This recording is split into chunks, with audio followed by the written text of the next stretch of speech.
Before the swoosh or the three stripes took over, there was another name that ruled the streets and the courts: Pony.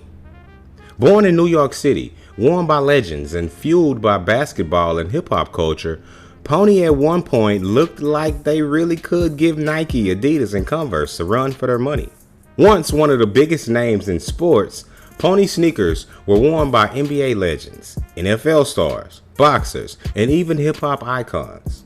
From the court to the block, Pony was literally everywhere.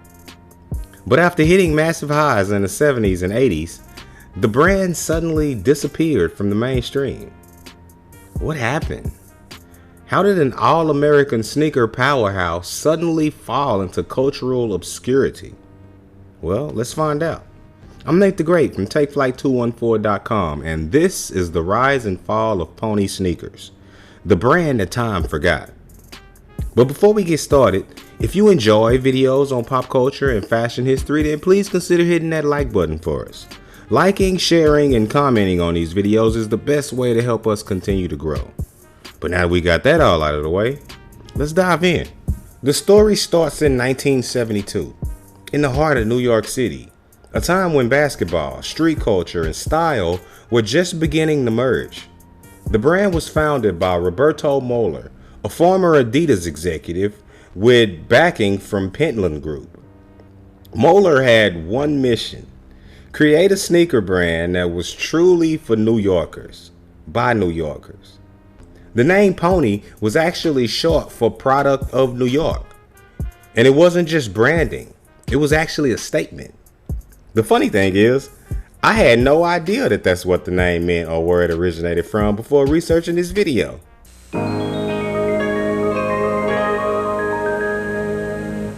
And knowing is half the battle. While Nike was focused on Oregon runners and Adidas on European sports, Pony spoke directly to the city kids, the playground ballers, and the street hustlers who defined the 1970s New York City scene.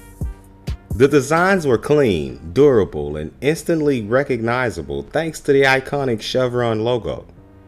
But what really made Pony special wasn't just the shoes, it was who was wearing them. Pony's timing couldn't have been better. Basketball was exploding and sneakers were becoming a cultural symbol. In the 70s and 80s, Pony had one of the strongest athlete rosters in sports history, even rivaling Nike's early days. They signed Reggie Jackson, Major League Baseball Hall of Famer, who wore Pony cleats during his home run hitting prime. In the boxing world, Sugar Ray Leonard fought his legendary matches in Pony boots, bringing the brand into living rooms across America every time he stepped into the ring. Soccer superstar Pele laced up in Ponies on the world stage, giving the brand global appeal. And in basketball, players like Earl the Pearl Monroe, Spud Webb, and David Thompson brought Pony sneakers to the hardwood, solidifying its place in pro sports. By 1986, Pony was the fourth largest athletic footwear company in the US, sitting right behind Nike, Reebok, and Adidas, which means they were running neck and neck with the big guys. The 80s saw Pony become part of the early hip-hop era, the breakdancing scene, and the rise of sneaker culture before sneaker culture was even really a term. The chevron logo became a quiet badge of authenticity. It didn't scream for attention, but people in the know recognized it. Pony sponsored both NBA teams and street tournaments, keeping their roots in the culture alive. Pony was everywhere back then. Baseball diamonds, basketball courts, blacktops, and boxing rings.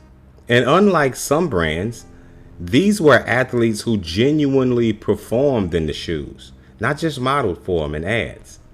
That authenticity gave Pony a reputation as the athlete's brand, real gear for real competitors. As the 80s rolled in, the brand found itself at the center of something new: hip-hop culture.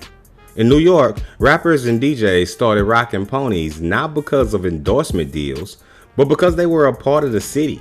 The shoes were affordable, cool, and had that raw street edge aesthetic. And then came LL Cool J, the man who popularized so many brands in his time. Before sneaker deals were a standard in hip-hop, LL was already wearing Ponies, repping Queens and New York with pride.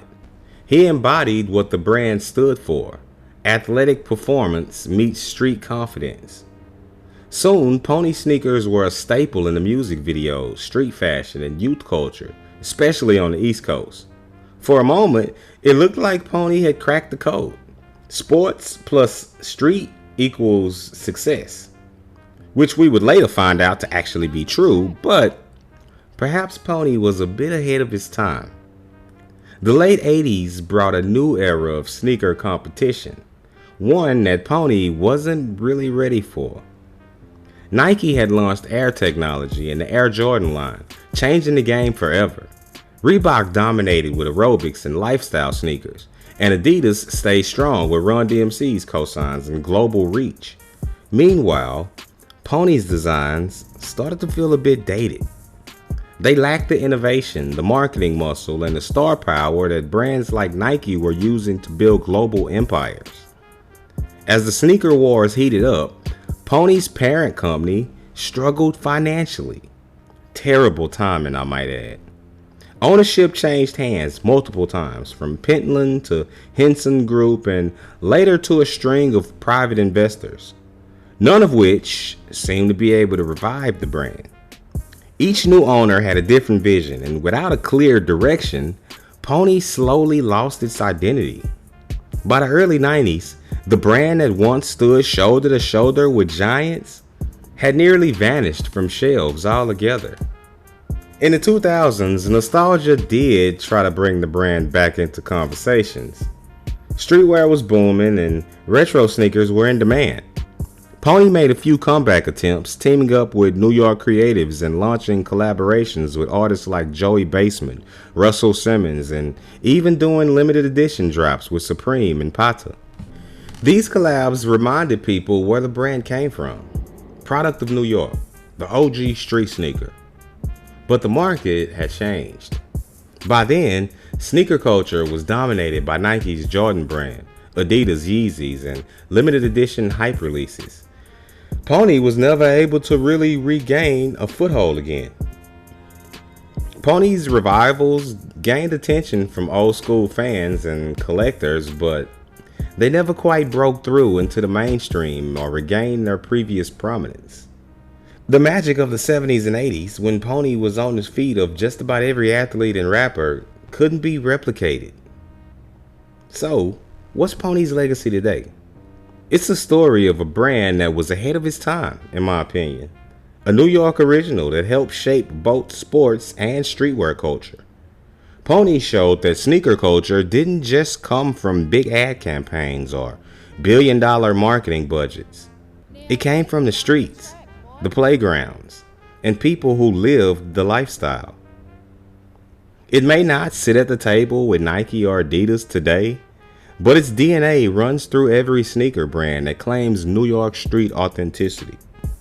And for that reason, I think Pony deserves their flowers. But what do you think? Were you a fan of pony sneakers back in the day? Would you still wear them now? Hit us up in the comments and let us know. And if you made it all the way to the end and you enjoy videos like this, then we hope you hit that like button. Liking, sharing, and commenting on these videos is the only way to help our channel continue to grow.